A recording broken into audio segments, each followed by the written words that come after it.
Hello ma'am, hello. Hello madam, hello. Hello madam.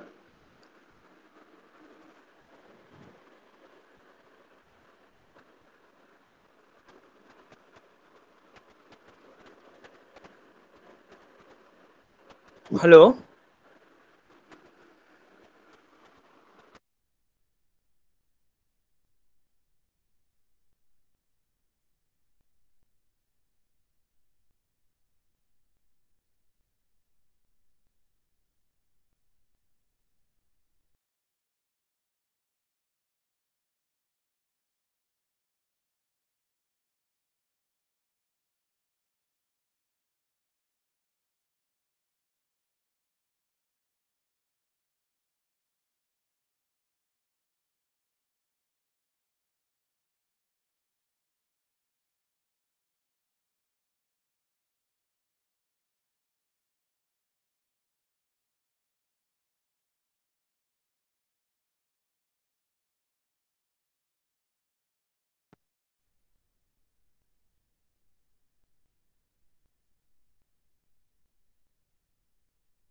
Hello ma'am, hello. Hello.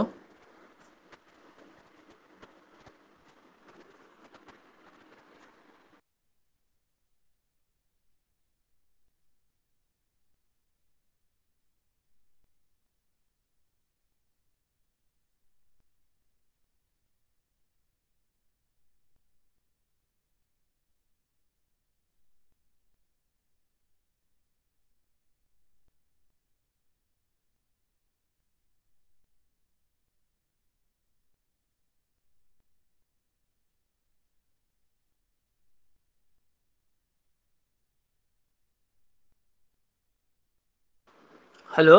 Hello ma'am. Hello.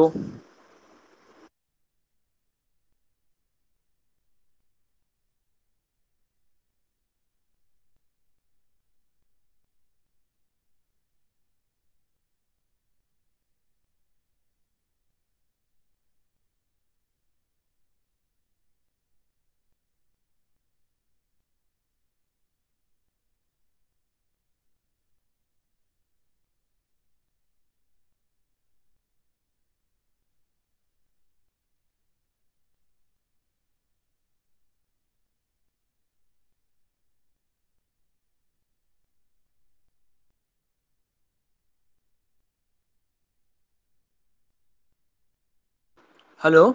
Hello ma'am. Hello. Hello.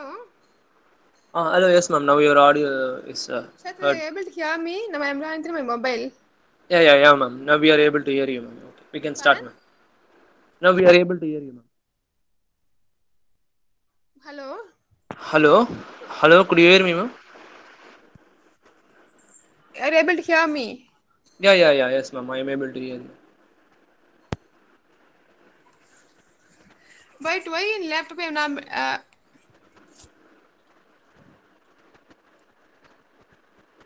Hello. Hello. Yes, Hello. ma'am. Yes, ma'am. Okay, now it's clear, na? Yeah. Yes, ma'am. Now it's clear. Okay, now I joined through my mobile. But why it's not audible in my laptop? Maybe some mic issues in your laptop. Okay. Okay.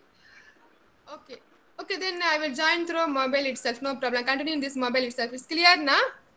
Yeah. Yes, ma'am. It's clear. Okay. Sir, they are taking attendance and all, no? Yes, ma'am. Yes, ma'am. We are How you are taking. maintaining the attendance? Yes, ma'am. We will maintain an Excel sheet, ma'am. Okay.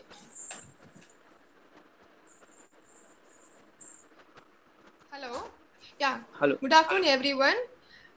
Today the topic is about pelvis and fetal skull. Okay. Any idea? What is the importance of first? We'll deal with maternal pelvis. Okay. Why you want to learn about maternal pelvis? Because it's very important in obstetrics. As the baby, for delivery, it has to pass through this bony canal. Okay. I hope you know something about bony pelvis from your anatomy lessons. Okay. So, what are the parts of pelvic bone? Anyone can tell?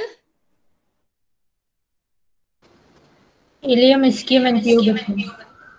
Okay, this great. So, it's made up of ilium, ischium, pubis, and this is and sacrum and coccyx. Okay, and pelvis is not only important in the delivery part, and also supports uterus and everything is more muscles, ligaments, and all. And for your exams also, no, we have 5 marks and viva session. Okay. And they will ask how will you hold pelvis. Suppose in exam you will have a afternoon viva session where pelvis is the separate session and ASCII where 5 marks are for this session. Okay. Any idea how the pelvis will be in erect posture or what is angle of inclination? 55 degrees, no? Or how we are at 55-degree? The angle of inlet with the horizontal plane. Yes. So in standing posture, pelvic inlet. Later you will see what is pelvic inlet. So the pelvic inlet forms an angle of 55-degree with the horizontal plane. Can you see in this diagram? Okay, it's not erect. So there is a tilt of 55-degree with the horizontal plane. That is called as angle of pelvic inclination. Okay. Okay. Next slide. So now we will deal pelvis in terms of pelvic inlet, cavity, and pelvic outlet. Hope all of you understand this angle of pelvic inclination. So 55-degree with the horizontal plane. This is pelvic inlet or pelvic brim. Okay. So in standing posture, this is there. Okay. Next one. Sharath, next slide. Okay. Any idea what is true pelvis and what is false pelvis?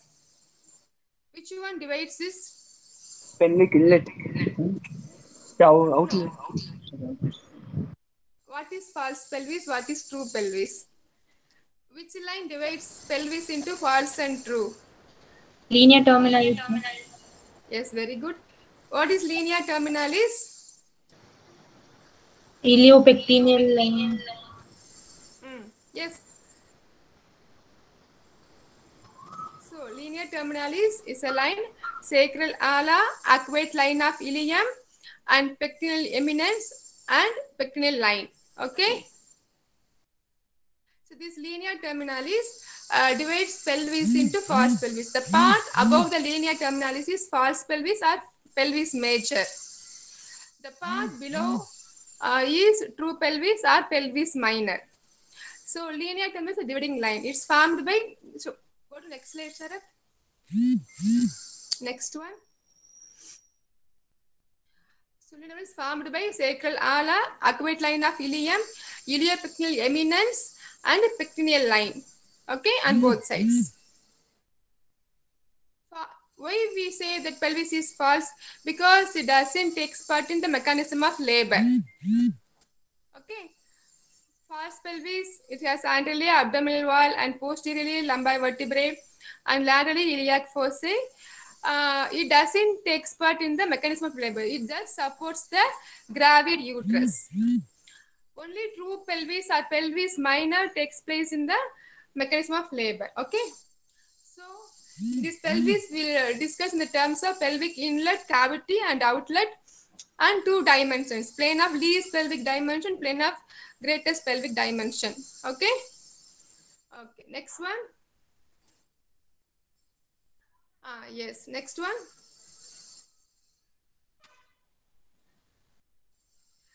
So, all these points are very, very important, because when you come into clinical posting, you will be seeing labor, how to conduct labor and all. So to understand the mechanism of labor, it's very, very important to know what's the passage it is going through. Pelvis, okay, and the passage, the fetal skull. Both these things we are going to discuss in this class. So pelvic brim or pelvic inlet. Okay. So the pelvic brim or pelvic inlet is boundaries are sacral promontory, ala of sacrum, arcuate line, and eminence, and pectineal line, and pubic symphysis. Okay. Its antropod diameter is 11.5 centimeter. And transverse diameter. How will we'll discuss AP diameter next slide, because we have three conjugates in that. All three are AP diameter only.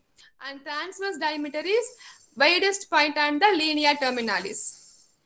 So in pelvic inlet, the transverse diameter is distance between the widest point and the linea terminalis. It's about 13 centimeters. Okay, now we will see three AP or anteroposterior diameter.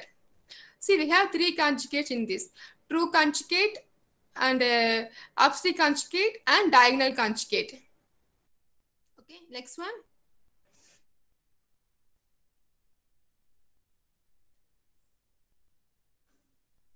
Next one.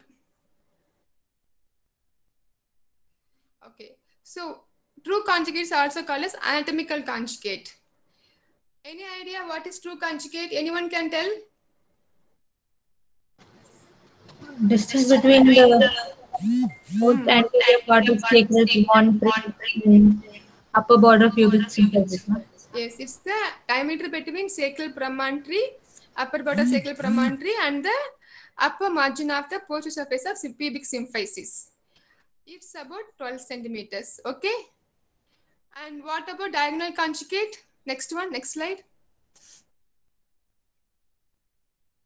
Anyone can tell what is diagonal conjugate? Then we'll come to obstetric conjugate. Next one, next slide. From midpoint of promontory to the lower border of pubic symphysis. Yes. So diagonal conjugate, distance between the sacral promontory and the inferior margin of pubic symphysis or apex of pubic arch. It's about 12 to 12.5 centimeter. Now we'll come to previous slide. We'll now discuss what is obstetric conjugate. What is obstetric conjugate?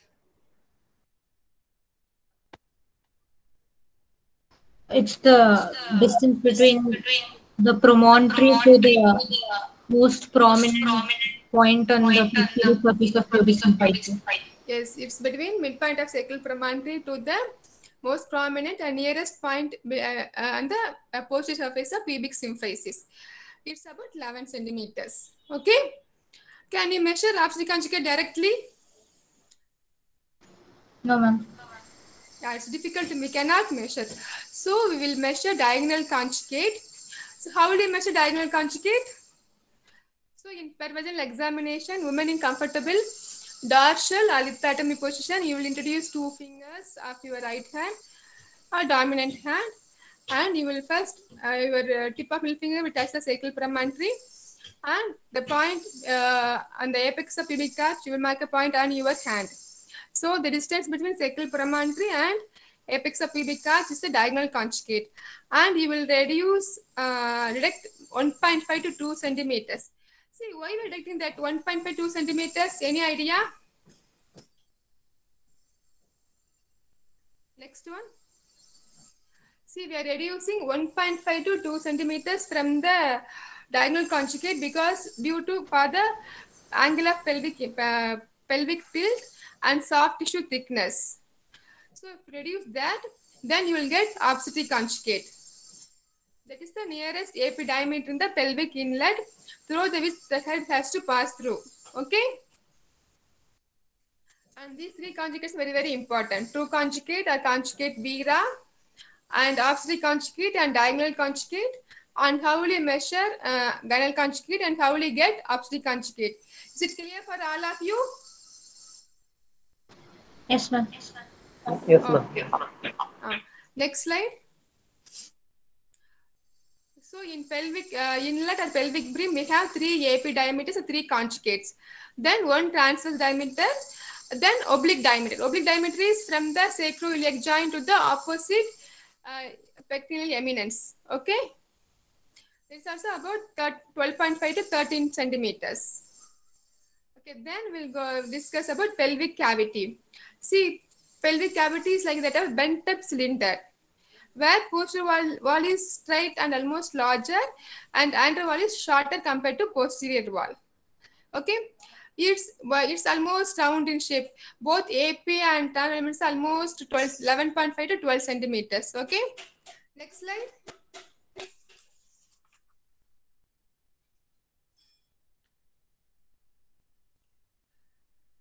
Yes, pelvic cavity. Yes, it's we say the pelvic cavity is like curve of Caras. See, if you look at the pelvic cavity, the first 1/3 of the curve, if you go along the, you have to go along the sacral curvature. First 1/3 is, it will directed backwards. Okay, backwards, and middle 1/3 is downwards, and lower 1/3 is forward and downward. That is the direction of the pelvic cavity. Okay, so first 1/3 is downwards and backwards, middle 1/3 is just downward, and lower 1/3 is forward and downwards. This is called as curve of Caras, nothing but C. See the C, it's first the C upper curve is downwards and backwards, then downwards and downwards and forwards. This is the shape of the pelvic cavity. Okay, next one.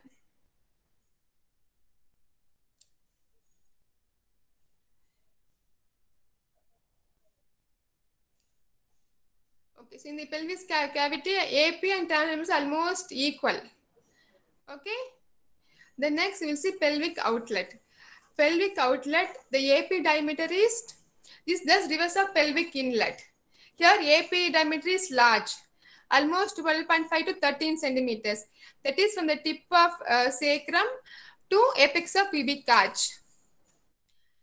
And transverse diameter is 11 centimeters. And subpubic angle is about 85 to 90 degree. Okay, next slide.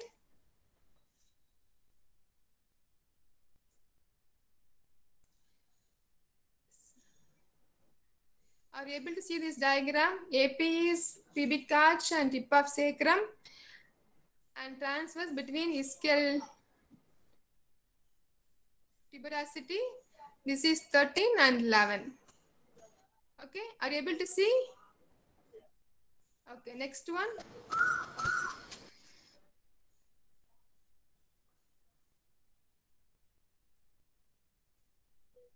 Okay, next one.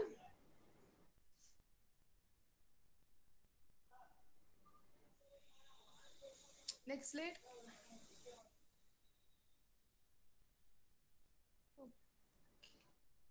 Okay, here we have discussed about plane of least pelvic dimension, plane of greatest pelvic dimension. See, plane of least pelvic dimension is very, very important. That is actually very significant compared to plane of greatest pelvic dimension, because this is the narrowest transverse diameter through the which the head has to pass through.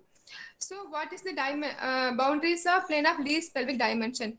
It is from pubic symphysis, lower margin of pubic symphysis through the ischial spines and sacral tip. This is called as plane of least pelvic dimension. This is the narrowest diameter in the pelvis. This is about 10 centimeters. Okay, it's clear for you? Which diameter is 10 centimeters?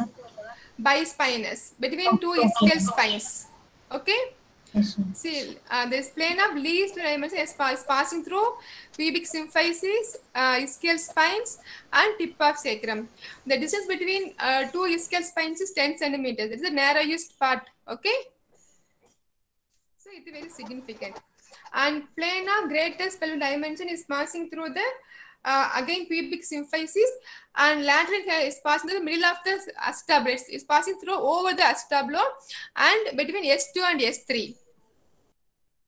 This is not very important in mechanism of labor. So we don't give much importance to plane of greatest pelvic dimension. Okay. Okay, the next slide. Next one. Okay. So next we will next slide one. Next one. Next slide. So now we know what is pelvic angle of pelvic inclination, what is pelvic inlet, and what is cavity, what is outlet, what is plane of least pelvic dimension, what is plane of greatest pelvic dimension, and the important diameters we have seen. Yeah, and one thing I have left. What is posterior sagittal diameter? This is also absolutely important. Any idea what is posterior sagittal diameter? So we go to previous slide, please. Sir, previous slide. Yes, previous one. The pelvis diagram. Previous one.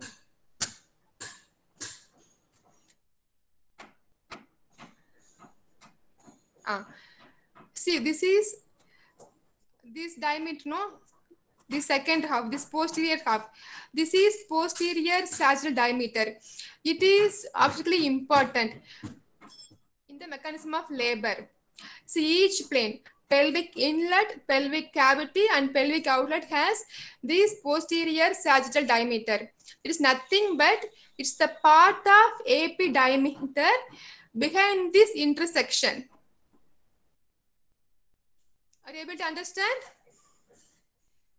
PGS or posterior sagittal diameter is nothing but is a part of AP diameter behind the intersection of AP and transverse diameters.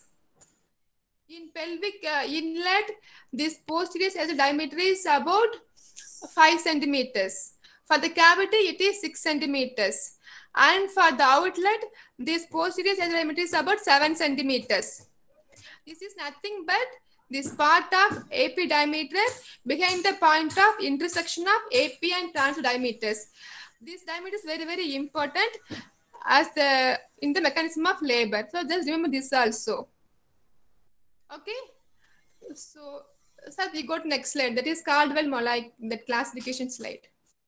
So now we know the most important diameters and the pelvic planes and about some idea about pelvis. So based on this measurement, Caldwell-Mollai classified pelvis into 4 major types. They are gynecoid, anthropoid, and platypelloid. Here, this posterior segment will decide the type of the pelvis, and anterior segment is the tendency of the pelvis. So we can have mixed types also. But 4 major types are gynecoid, anthropoid, and platypelloid. Okay.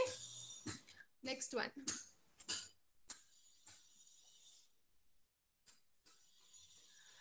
Can you enlarge this one?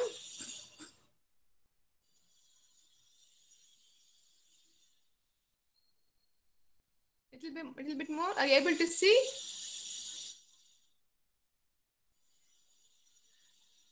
So now we have rough idea about pelvic dimensions. Now based on this, we divide pelvis into 4 major types. See, in gynecoid type, pelvic inlet is almost oval, circular. That means AP and transverse diameters are almost equal. Anyone can tell what is the normal obstetric conjugate? 12 to 12.5 centimeter. Obstetric. Obstetric conjugate I am asking. I am telling about diagonal conjugate. 10, ma'am. 10 to 10.5. Yes. See, remember this thing. Obstetric conjugate 10 centimeters. Okay. Anatomical conjugate or true conjugate is 11 centimeters. Diagonal conjugate is 12 to 12.5 centimeters. Okay. And transverse diameter is 13.5 centimeters. So in gynecoid pelvis, this transverse diameter and epidiametral almost oval, circular in shape. Is clear? Yes, ma'am. Okay. And cavity this AP diameter is the anatomical AP diameter. AP diameter is, pardon? In the inlet, the equal AP diameter and transverse diameter, the AP diameter is the anatomical diameter. Yes, anatomical conjugate or true conjugate. Okay, almost equal. Actually, transverse will be slightly more, but almost like 11 or 11.5. Like the only few 0.5, 1 centimeter difference will be there in gynecoid pelvis. Okay. Yes, ma'am. Okay, and cavity is also round in shape with wide side walls. Okay, and typical cover caries will be there.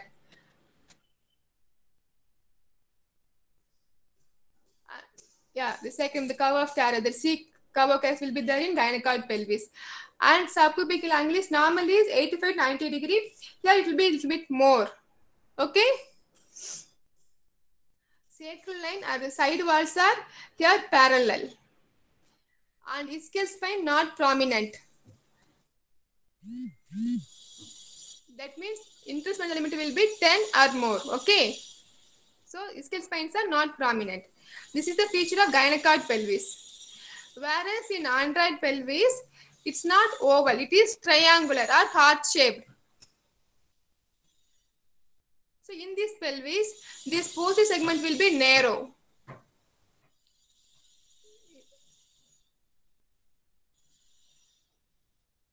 Here, posterior segment will be very narrow. Okay. And side walls will be convergent. And ischial spines will be prominent. And sububical angle will be less than 90 degree.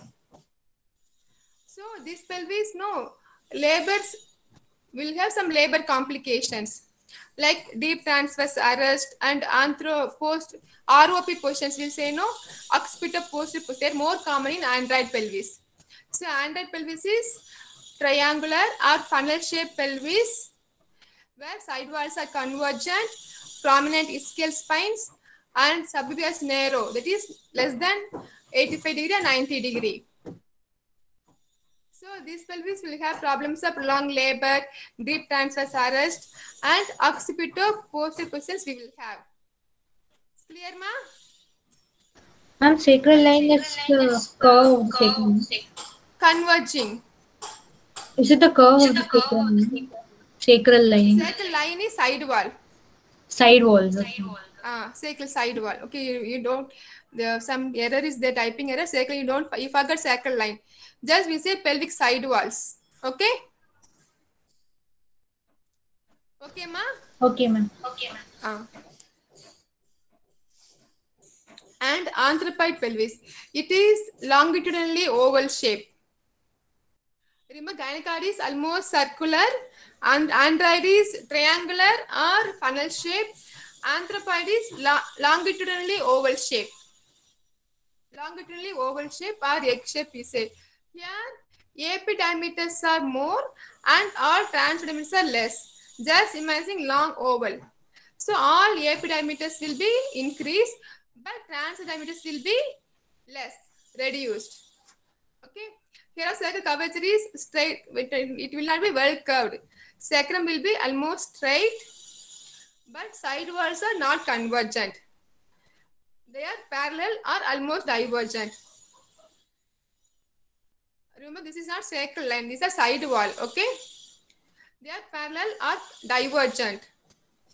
And subapical angle will be, here also it will be less than 90. And spines are not prominent. In this pelvis also, we have more of occipito-posterior positions, and face to pubis delivery is more common in this type of pelvis. Face to pubis. Okay. Normally, vertex will be born first. Here, face to pubis delivery is more common, and ROP or antro posterior positions are more common. Occipito-posterior position more common in this anthropoid pelvis also. Okay. And last one is flat pelvis or platypelloid pelvis. Here, this is transversely oval. So this is transversely elongated pelvis, are called as flat pelvis. Here, all transverse diameters are increased compared to AP diameters. So in flat pelvis or platypelloid pelvis, all AP diameters are increased compared to, all transverse diameters are increased compared to AP diameter. So it is transversely enlarged or transversely oval shaped pelvis. So here also side walls are straight. So side walls are divergent and sacrum is straight, but angle pubic arch is wide. It's more than 90 degree. Okay. This pelvis will be difficulty in engagement, but once head is engaged means it will pass through easily. So this pelvis is suitable for trial of labor. Okay. Venkatramanan, do you have any question? Venkatramanan, do you have any question? Okay, next slide. Next one. So these are the four major types of pelvis: gynecoid, android, and anthropoid, and platypelloid. Okay. Okay. Next one.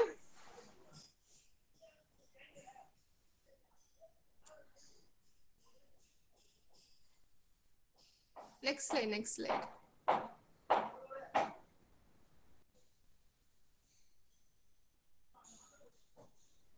Next one, Sarath. Ma'am, for Hello, ma'am. Pardon? Yes. Any questions? Yes, ma'am. See, this is just diagrammatic representation of what we have discussed. See the pelvic, this is gynecoid. See the pelvic inlet, almost circular. Okay. See android, it is funnel shape or triangular. And anthropoid, oval, longitudinally oval. And this is flat or platypelloid. This is transversely oval or bean shaped pelvis. Okay. And this is about the sacral curvature. See in gynecoid, it is well curved, which suits the labor easily. Here the curvature is last. These are well curved again. And this is sacroiliac nerve, which is wide. Here it will be narrow. See the wide, it is narrow. Here all these things, these three are wide. Here it is narrow sacroiliac notches. Okay.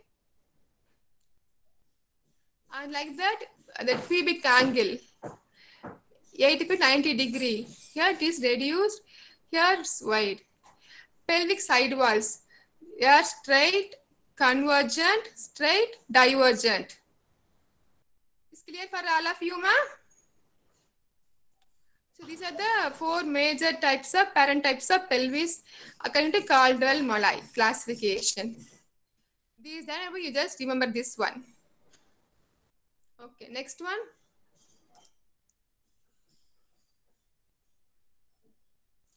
So this is all about theoretical part. So clinically, how will you measure how will you say pelvis is adequate? Because when you come to obstetric postings, you have to say, whether this pelvis is suitable for normal labor, whether we can allow her for normal labor, whether this baby can pass this pelvis. So clinically, how will you assess pelvis? So how will you assess means, see by pelvic examination. Okay. So bladder should be empty And under aseptic precautions, introduce your gloved finger. See, into the vagina, introduce 2 fingers. In a normal gynecoid pelvis, normal pelvis, you will not be able to touch sacral promontory. If you are able to touch sacral promontory, means the pelvis needs to be reassessed. Okay. So first we will look for sacral promontory. Normally we won't be able to tip or touch the sacral promontory. Then we look for sacral curvature. It should be well curved as we seen in the previous diagram. Then with the fingers we look for the side walls. These side walls should be parallel. It should not be converging. Then we'll touch the ischial spines. You should not be prominent. You should not pointing towards your fingers. Okay. Then after ischial spines, we will look at the sacroiliac notches, which will be wide. Then we look at the pubic arch. It admits 2 finger breadth. Okay, to say pelvis is adequate, it should admit 2 fingers. Okay. Then we'll take our hand and we'll keep our 4 knuckles between ischial tuberosities. That is intertuberal diameter. If the distance between 2 ischial tuberosities admits 4 knuckles of your fist, means the intertuberal diameter is adequate. This is how we clinically assess adequacy of pelvis in our labor ward. Next one.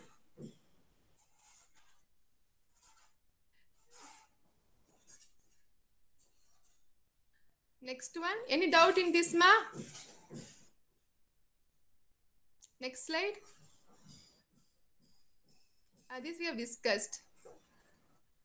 Any doubt in this? So we look for sacral promontory, which normally should not be tip. Then sacral should be well curved. Sacral base should be well curved. Then side wall should be parallel, and spine should not be prominent.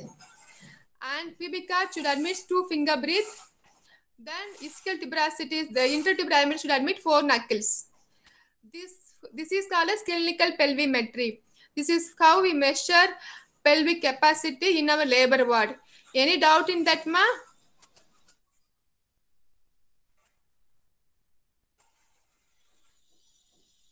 Okay, next slide.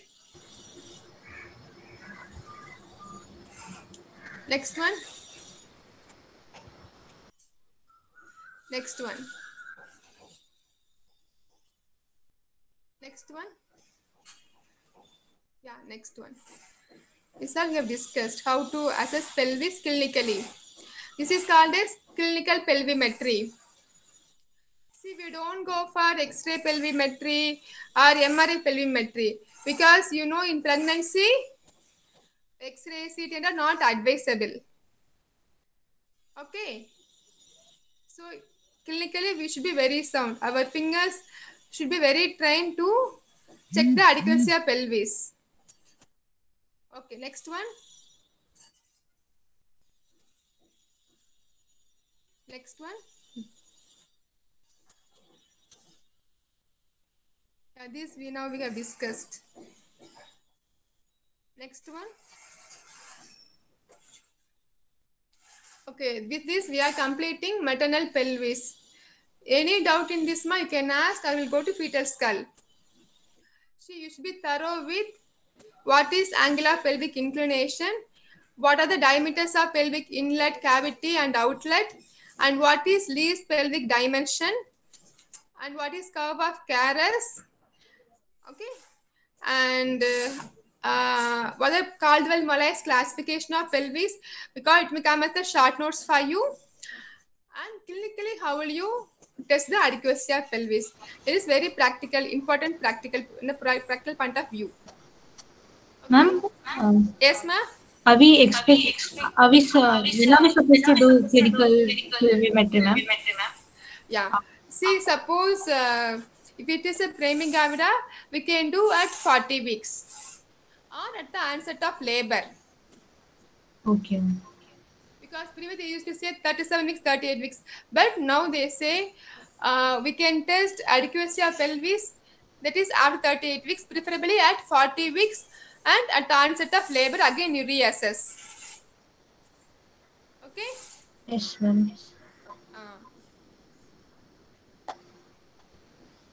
Okay. Shall we go to fetal skull? Ma'am, and Yes. UG supposed to know how to assess the pelvis, ma'am. It's not clear. What else is pelvis? Ma'am, we undergraduates are we expected to know how to assess the pelvis, ma'am? No. You need not to know, but you need not to assess, but you should know. Okay, Because we ma'am. come into labor ward now, Yes, ma'am. you'll be conducting deliveries and all. For exam point of view, you need not to know. For exam point of view, what I told you know, what is angle of inclination, what are diameters, dimensions, curve carriage, and column. These are all theoretically important. Practical point of view, you will be conducting labor in labor ward. Yes, Someday you will ma'am. be doing pelvic examination. So you must be knowing whether this baby delivered normally. Like that, you have to assess no. Yes, ma'am. So in labor posting, it will be better if you know these things.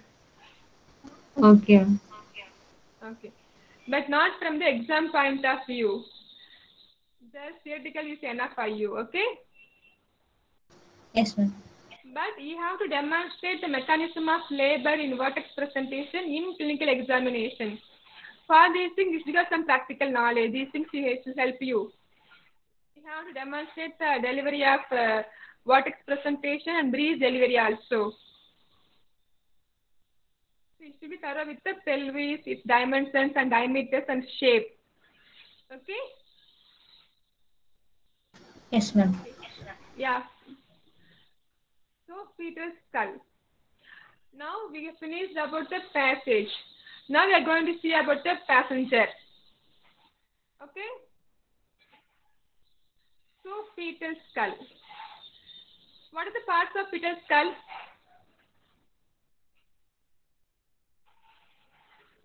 Aneshwar, Sandhya, somebody can tell what are the parts of fetal skull? The viscerocranium and Pardon? neurocranium, ma'am. Just I'm asking. No, parts of fetal skull. Bony parts only I'm asking. Frontal bones, ma'am. Two frontal bones. Yes. So Then, two frontal bones which are connected by frontal suture yes, or metaphysic suture. Okay. yes. Then Two parietal bones. yes, two parietal bones which are connected by sagittal suture. Yes, ma'am. Okay. Okay. See the diagram also simultaneously. Okay. Then occipital bone, ma'am, connected the Yes. lambdoid. Yes. Occipital bone is the posterior part. Between occipital and parietal bone there is lambdoid suture. Like that, between parietal bone and frontal, there is what suture is there? Coronal suture. Coronal suture.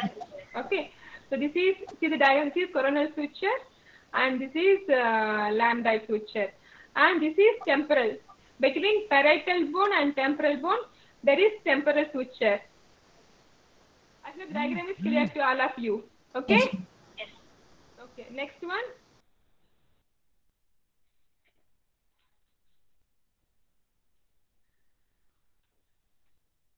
So we have discussed about the bones now and about the sutures also. Okay?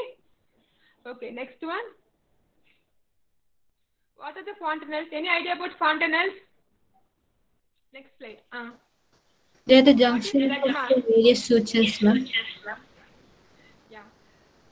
Fontanelle nothing but junction of suture lines. So bragma is the anterior fontanelle or otherwise called as bragma. It is between what sutures? Coronal and sagittal. Yes, it's between sagittal and coronal suture. It is a diamond shaped one, a large one. Okay. And what is posterior fontanelle? Where it is formed. And posterior fontanelle is between what suture lines? Previous slide only. Lambdoid suture and sagittal. Yes. Lambda is the sagittal. That is posterior fontanelle. It is small one, triangular in shape. At birth, no. Usually posterior fontanelle will be closed. mostly, or they will close by 3 months of age. But this large anterior fontanelle you will be able to feel. It as a newborn baby, you will be always this feeling the anterior fontanelle, okay, or bregma, because it closes only 1.5 years of age after birth. This posterior fontanelle mostly closed, or by 3 months of age it will get closed. Okay. Okay. Next one. Go to previous slide. Because I want you to know what is bro, what is incipit, what is accipit. Go to previous one. Previous. Yeah. Because you should know these things. Now you know what is bregma, anterior fontanelle, what is posterior fontanelle. Now tell me what is vertex. You will be asked to demonstrate, to show the vertex. Between bregma and the posterior fontanelle. Between two fontanelles and parietal eminence. Vertex is the space between two fontanelles and the parietal eminence. That is vertex. When you say vertex presentation, you have heard in your postings vertex presentation. That means this is the presenting part. That is the dimension of the area between the two fontanelles and the parietal eminence. Is it clear for you? This is if it is the presenting part, then you will say it is vertex presentation. Okay, ma? Okay. Yes, ma'am. Then what is inciput or bro? Both are same. What is inciput or bro? Inciput is the part between your anterior fontanelle, bregma, and root of the nose. You will often hear the name inciput and occiput. Inciput is nothing. It's the area between your anterior fontanelle and root of the nose. And occiput is the area behind the posterior fontanelle. Because in your examination, you will be saying whether head is flexed or engaged and not. And also for this, you have to know what is inciput, what is occiput. Inciput nothing but the area between anterior fontanelle and root of the nose. Occiput is the area behind the posterior fontanelle. And vertex we have discussed. Okay? Bro and inciput both are same. What is face? Face is between root of nose and this mentum. Jaw. Okay? Next slide. So hope you are clear with the bones. Next slide, ma. And sutures and fontanelles. And what is inciput, occiput, vertex. Okay? Okay, next one. Yeah, the sutures we have finished. Okay, next one. Next one. Next. Yeah, next. See, this is anterior fontanelle, this is posterior fontanelle. Okay, this here I will show the vertex. See, suppose this is anterior fontanelle, this is posterior fontanelle, this is the parietal eminence. The area, this is the vertex. Okay? Okay, next one.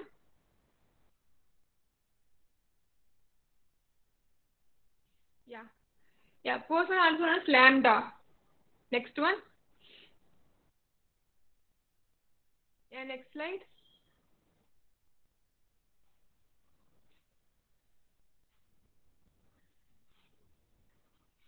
Again, this is about fontanelle, suture lines, vertex, bronze only. Okay, next one.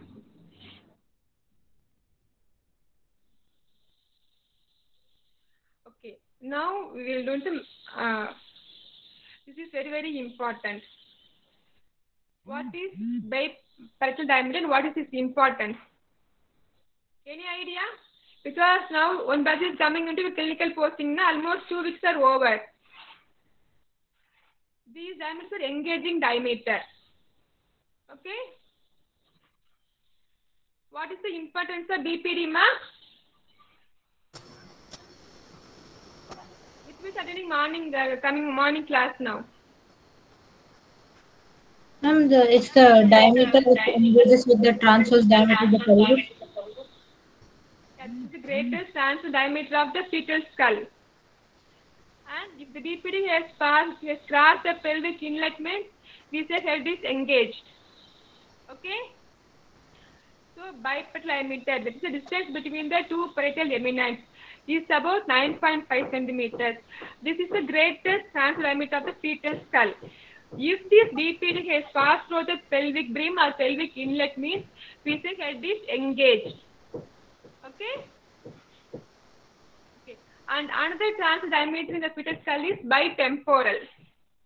Okay, that is about 8 centimeters only. We don't give much importance to bitemporal diameter.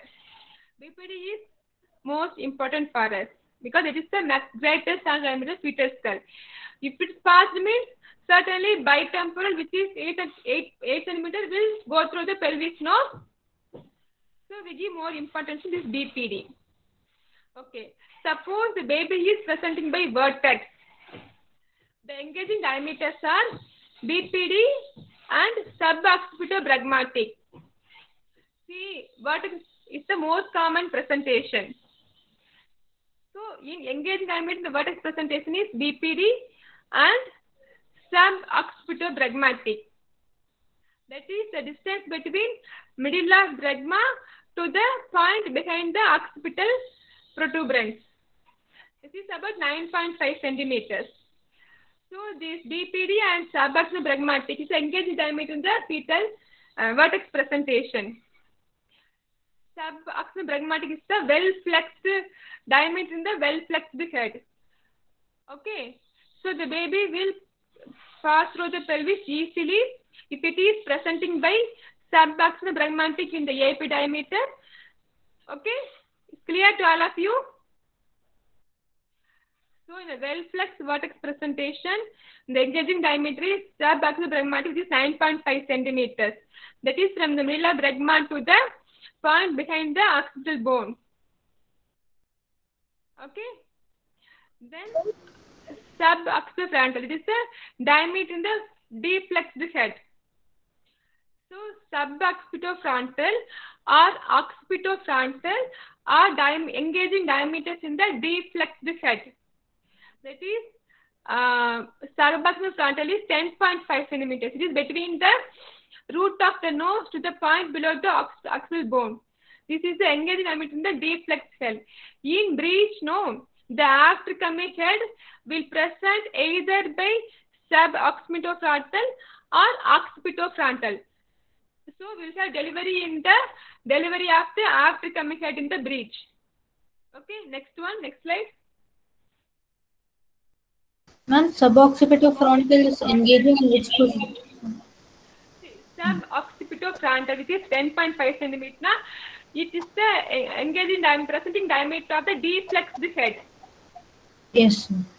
Yeah, in breech presentation, breech delivery the after coming head.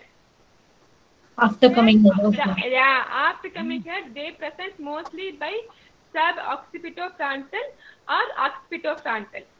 Okay? Okay. As their head is deflexed, you will have difficulty in the delivery of these heads in breech. Okay? Yes. So occipitofrontal is about 11.5 centimeters. Is between the prominent point on the occipit bone. See, suboccipital means a point below the occipital bone. Occipital means a point on the occipit bone and the root of the nose. That is about 11 or 11.5 centimeters. It's the presenting diameter in the deflexed head. So if deflexed head means the labor will be prolonged. Okay? Okay. And mentovertical.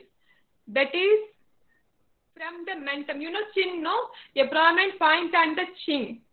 And to the point on the highest point on the vertex. That is mentovertical. That is about 13 centimeters. And if it is persisting bro presentation, labor will not take place. You have to go for cesarean section only. Why? Why we have to go for cesarean section? You just think and tell me. Because the least dimension would be 20 centimeter, ma'am. Yes, in pelvis, see now only we have seen pelvis. In pelvis, what is the AP diameter maximum? 12.5. 12 only.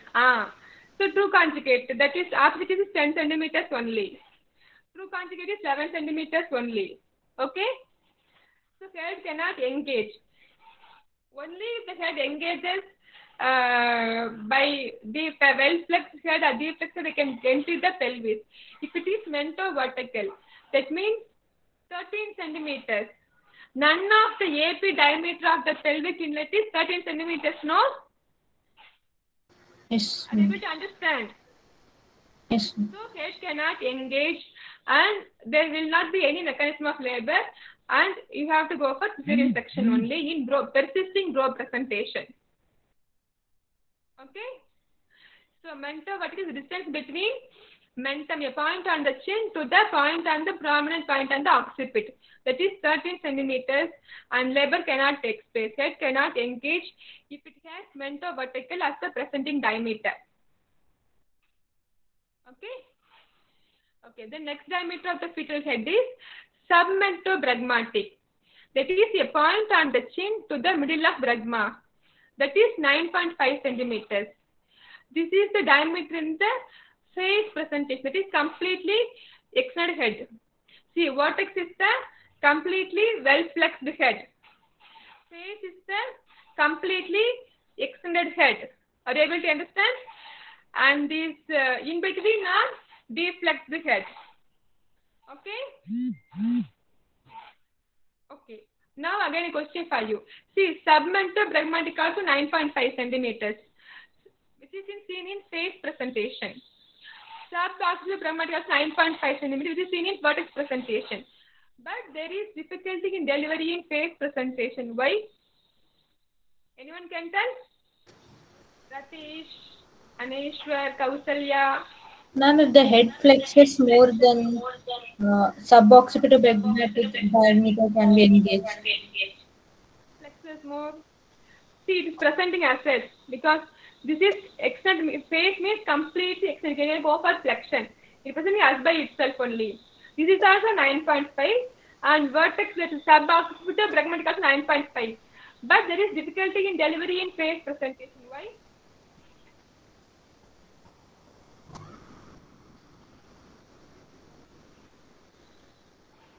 Face is a completely extended presentation. It will not go for, if it has gone into labor means it won't go for flexion. Okay? Yes, ma'am. Okay, I'm asking both are 9.5, you know, suboccipital-bregmatic also 9.5, submento-bregmatic also 9.5. But there is difficulty in delivery in face compared to vertex. Why? Because vertex can flex, ma'am. Yeah, you're nearing that point. Not flex, more important. What is there in that? Suture lines. It can mold. Yes, ma'am. See, in vertex you have Yes, certain ma'am. sutures. So in that vertex you have suture lines, so the head can undergo molding. But in face, even though same 9.5 centimeters, okay, it cannot go that much molding, na? Yes, ma'am. That one, and soft parts are there. See, your eye is there, nose is there, lips are there. So if you get pressed, no, they will get swollen. So soft tissue edema will be there. So again, there will be difficulty in delivery. Whereas vertex is only scalp. Okay? Yes, ma'am. Yeah. So because it cannot undergo much molding and soft tissues are there which undergoes edema easily. So there is difficulty in delivery compared to vertex presentation in face. Okay? These are about diagrams. Next slide.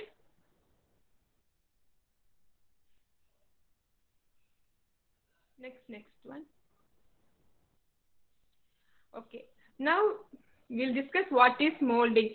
What is the importance of the suture lines? See, molding is nothing but approximately the suture lines. Next slide. Next one. And we say we grade the degree of molding. 0 degree and first degree molding, second degree and third degree molding. First degree molding is suture lines are separate. Okay, you can feel the space between the suture lines. And first degree molding is there is approximation of the two bones. So you won't feel the gap in between the bones. So approximation of the two bones is first degree molding. In second degree molding, there will be overlapping of bones, but you can separate the bones by your finger pressure. That is second degree. In third degree, there is overlapping of bones which cannot be separated by your finger pressure. That is third degree molding. Clear for you? First, second, third degree molding. 0 degree means suture lines are easily palpable. First degree molding is approximation of suture lines. So bones are just approximate to each other. You cannot feel the suture line. And second degree molding is overlapping of bones, but with the digital pressure you can separate the bones. And third degree molding is there is overlapping, and with the pressure you cannot separate the bones. It's a per vaginal finding. Okay. So why there is molding? See, we know the previous one. The passenger has to go through the bony canal, the pelvis. Okay. So to accommodate into the pelvis, these suture lines, they can undergo molding. They just be approximate to each other and reduce the diameter of the filter by 0.5 centimeters. Okay, so the fetus can adjust itself by reducing diameter by 0.5 centimeters through the molding. Okay, so this molding helps to help the fetus to pass through the bony pelvis. First degree is okay, but second degree, third degree, they indicate some obstetrical labor, which we'll deal with in later classes. Okay. First degree molding is okay. If it is second or third degree molding, means there is some problem in the pelvis or fetus skull. The fetus is adapting by molding, but the degree is getting greater, second or third degree. That means we have to reassess the pelvis. Whether we have to see whether the patient is going for prolonged labor and obstetrical labor. Okay. Okay. Are you clear with the fetal skull, ma? You should know the bones, the suture lines, and the diameters, and what are the present diameters in each presentation, and how the molding helps. Okay? Yes, ma'am. Anyone tell me what is the presenting diameters in vertex presentation? Subox. Yes. How much it is? 9.5. 9.5. Okay. Venkatramana, what is the presenting diameter of the face presentation? Venkatramana or Ratish? Okay. Any volunteers?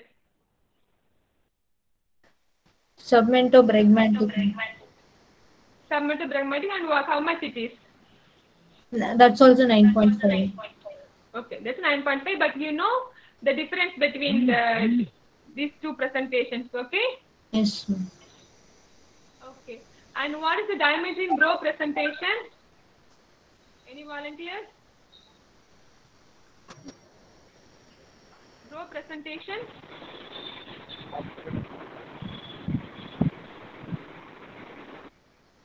Occipitofrontal.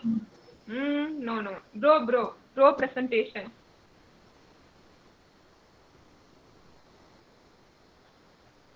What is the presenting diameter in bro presentation, ma? Mento-vertical. Yes, it's vertigo-mental. Highest point on the vertex and the tip of the mentum or point on the chin. Mentum and chin are same. And what is the how much it is, ma? The vertigo-mental? 13 centimeter. So 13 centimeter. 14. So whether the baby can undergo delivery? Normally by this No, time, ma'am. 50% We have to go for cesarean. So, and also remember that bro is an unstable presentation. It's a deflex one. So before labor, if the bro may completely flex to your vertex presentation or may completely slid into a face presentation. But if it is persistingly as bro in labor means no other way, you have to go for the same section. Clear? Yes, ma'am. And ma'am, in deflex head bro presentation, bro is a denominator. Bro, after I am ready to study. Bro presentation? In a deflex, with a deflexed head, ma'am, bro is the presenting part.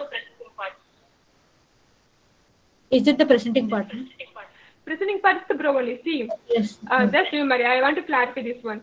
Completely flexed means vertex will be the presentation. Yes, ma'am. So remember, if the baby head is completely flexed means when you do PV, vertex is the presentation and present diameters are as you said subaccipitobregmatic. Okay. If it is completely extended, that means you will feel face presentation. And the diameter is submentobregmatic. Okay? Okay, ma? Yes, ma'am. Okay. Suppose in between complete flexion and complete extension, there are degrees of deflection. So, if it is milder deflection, you will have occipitofrontal. That is between this vertex and the face, in between sinciput you will be feeling. Yes, ma'am. And if it is little more deflection, occipitofrontal is the presenting diameter. And if it is major deflection, you will have sinciput. If it is sinciput, you will be feeling the area between bregma and root of the nose. Okay? Yes, ma'am. So if it is persistingly bro, it cannot undergo normal delivery. It is either convert to a vertex presentation or to a face presentation. Okay? This mild deflection as you seen in occipitofrontal and subaccipitofrontal, you can undergo delivery with difficulty. Okay, yeah. Okay. So this is the importance of diameters. So both pelvis and baby has to negotiate each other for a normal delivery and for healthy baby, healthy mother. Okay. So bony pelvis is a fixed one. It cannot undergo change. It's covered by muscles and ligaments. These as muscles and ligaments, they show some flexibility. Okay, that's all. Only the fetal skull has to undergo some changes like molding. Okay, to accommodate itself into the pelvis. And lastly, we see what is caput and what is cephalhematoma. What is caput succinum and what is cephalhematoma? Caput subsidium is due to edema, ma'am, of the skull due to compression Yes, of the vein. because the skull is getting compressed against the pelvis, there is some venous congestion and you will have some edema. It will cross the suture line. It is generalized. It will cross the suture line. Whereas cephalhematoma, it will not cross suture line. In severe degree of obstruction, some vessels may rupture. You will have bleeding and hematoma. Then hematoma will confine to that bony part. It will not cross the suture line. That is cephalhematoma. Okay? Yes, ma'am. Okay. So any doubt in bony pelvis and fetal salma? Because this is your basics in obstetrics. Only if you have some complete idea about pelvis and skull, then only you can understand the mechanism of normal labor and normal delivery and breech delivery and all. For all these things, the basic thing is you should know some good idea about your pelvis and skull. So any questions, you just ask me. Otherwise, we'll conclude the class. Because if you have a good knowledge about obstetrics, you should have knowledge about pelvis and skull. Labor knowledge based upon pelvis and skull only.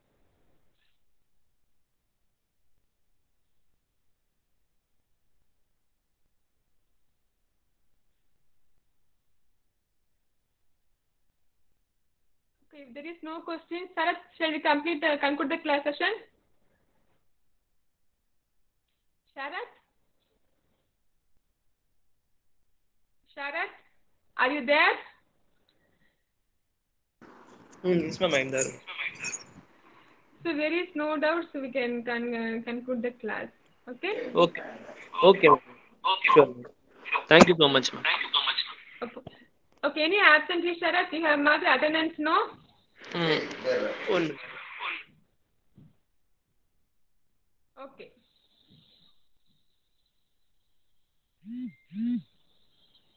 Okay, Sharath. Thank you, Ready? ma'am. Thank you, Shama. Bye. I'll the list, ma'am. About absentees. How many, ma? Around 1 minute. Ma'am. You have 250 batch, huh? 10 students. Sharath, I will make changes in the PPT, like some spelling mistakes are there, some dimensions are there, no? I will correct it and I will send to you. Then you can post in your group. Okay, sure. Because on this class, no, you will, now I don't know whether you will understand it or not, but when you come to practical session, no, Okay. and when you have labor ward posting, and no, especially, see, you, apart from MCQ short notes, you have separate 5 marks for pelvis and skull in the practical thing. So I Okay. want you to be thorough with that. So there is some changes in the slide. Some dimensions are not correct and spelling mistakes there. I will correct and resend to you. Then you post it in your group. Okay? Okay. Thank you. Okay, ma'am. Thank you. Bye-bye. Thank you, ma'am.